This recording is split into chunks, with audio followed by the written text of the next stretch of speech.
falar dela, a conhecida como pré-história.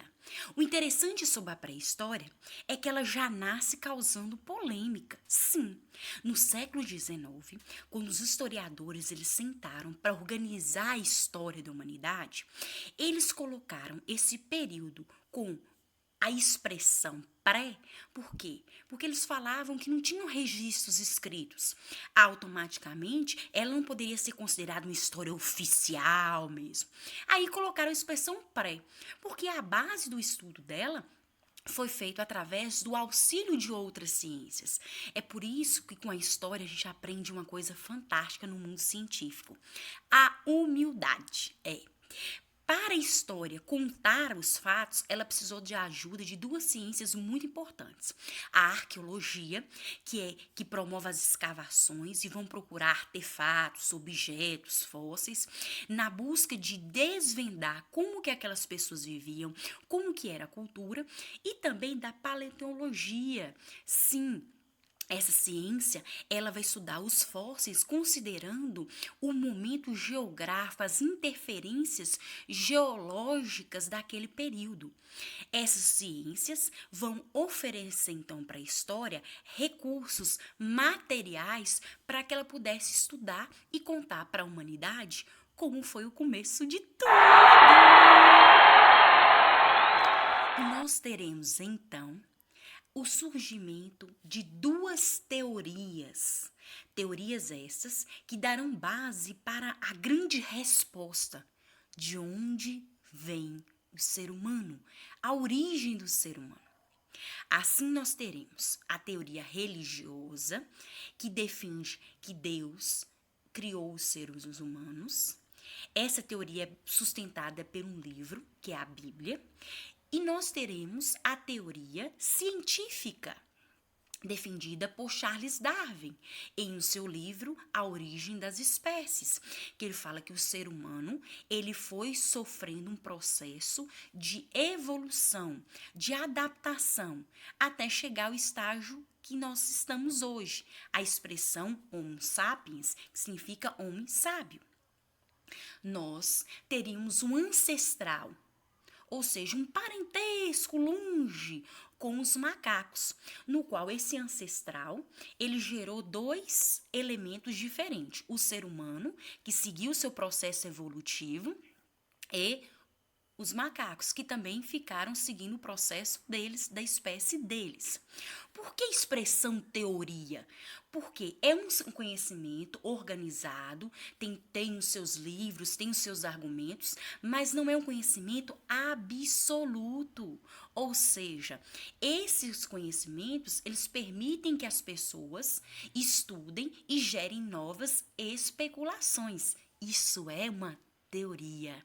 E a história nos ensina a respeitar a opinião do outro e a buscar respostas para as nossas angústias.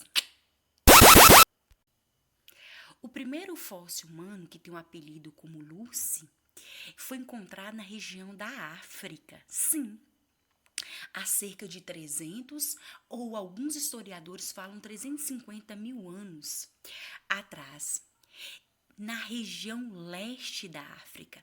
Por isso que a África é considerada o berço da humanidade. Por isso nós vimos a expressão que a África é a mãe, o começo da história da humanidade. Porque foi lá que foi encontrado o primeiro fóssil humano. E detalhe, foi uma mulher. E aí a gente descobre uma coisa interessante sobre a pré-história, que é dividida em 3 fases. A primeira fase sobre ela é chamada de Paleolítico. Lítico significa pedra. Paleo quer dizer velha, ou seja, pedra velha ou pedra lascada.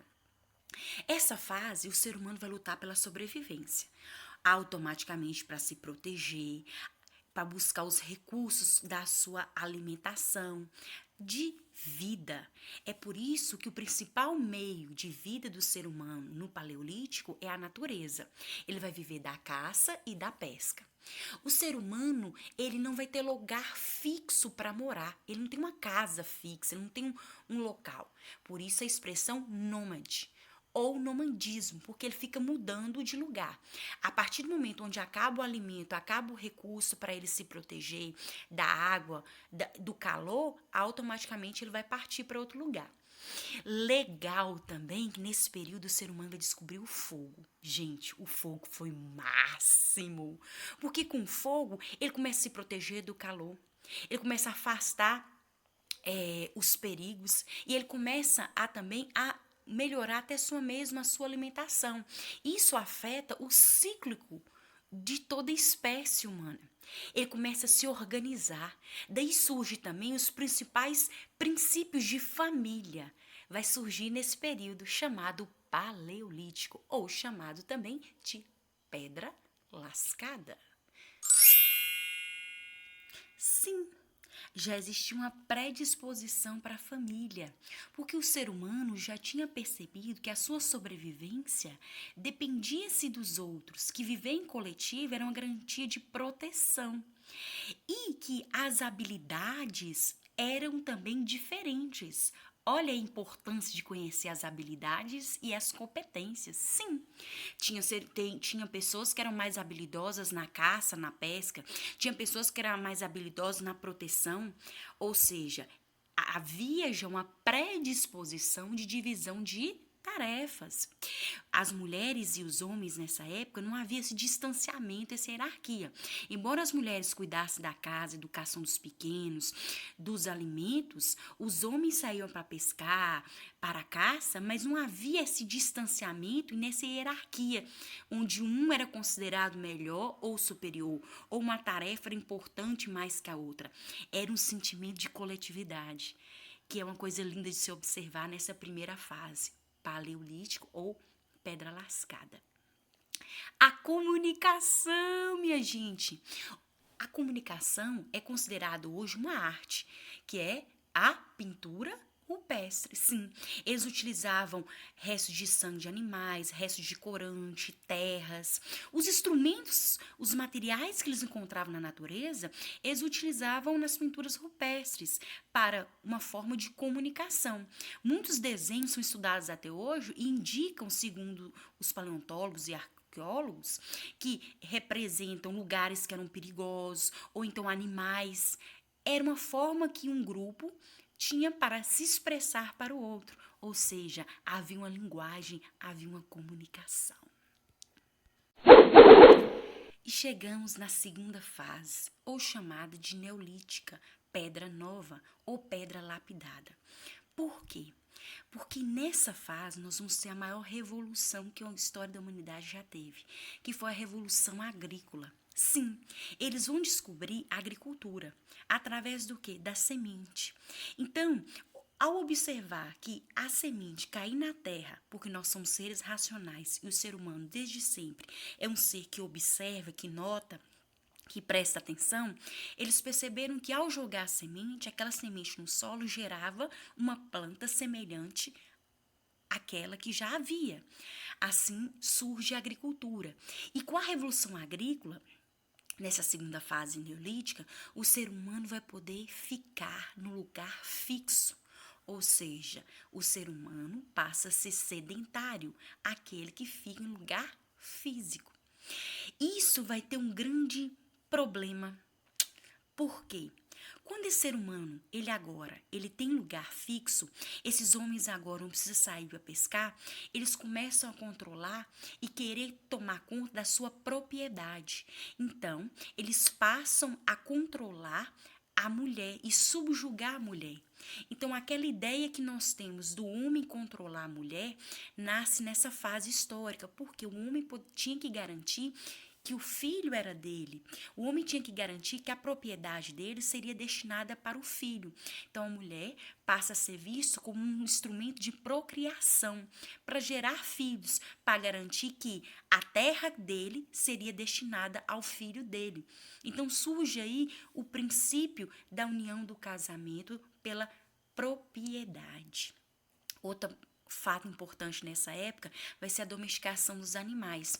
O ser humano aprende que agora, com o lugar fixo e ele produzindo comida, ele poderia atrair os animais, prender os animais, alimentar os animais, até que ele pudesse, então, e comer os animais. Então, nós temos aí a domesticação dos animais. Essas características determinam essa segunda fase, chamada neolítica. Idade dos metais. O ser humano, com esse tempo, ele pôde observar melhor o funcionamento da natureza e ele observou as rochas. Sim, ele percebeu que se ele for lá na rocha, de pegar aquela rocha, derretesse ela no fogo e resfriasse na água, ele poderia produzir instrumentos melhores. Ele teve tempo de pesquisar mais, de caminhar mais e procurar mais recursos, porque são do Neolítico, quando o ser humano aperfeiçoou ainda mais. Mas a pré-história vai terminar nessa terceira fase, na idade dos metais. Quando o ser humano ele começa a registrar, surge a escrita, cerca de 3.500 anos antes de Cristo. Quando o ser humano começa a escrever, acaba-se então a pré-histórica. Mas deixa aqui a minha observação sobre a geografia. Nessa época, considera-se os geógrafos, os historiadores, que a Terra não havia essa divisão. Ou seja, os continentes eram agrupados numa estrutura chamada Pangeia. E que a Terra, devido ao aquecimento promovido pelo seu surgimento, após esse período nós vamos ter um resfriamento, chamada de Era Glacial, onde surgiu várias estruturas que permitia que esse homem que ficava caminhando chegasse em lugares mais distantes. É por isso que nós vimos seres humanos espalhando para o mundo todo. E assim a gente tem uma história que é unida com a geografia, com as demais ciências e que conta a história dos seres humaninhos. Beijo, até a próxima.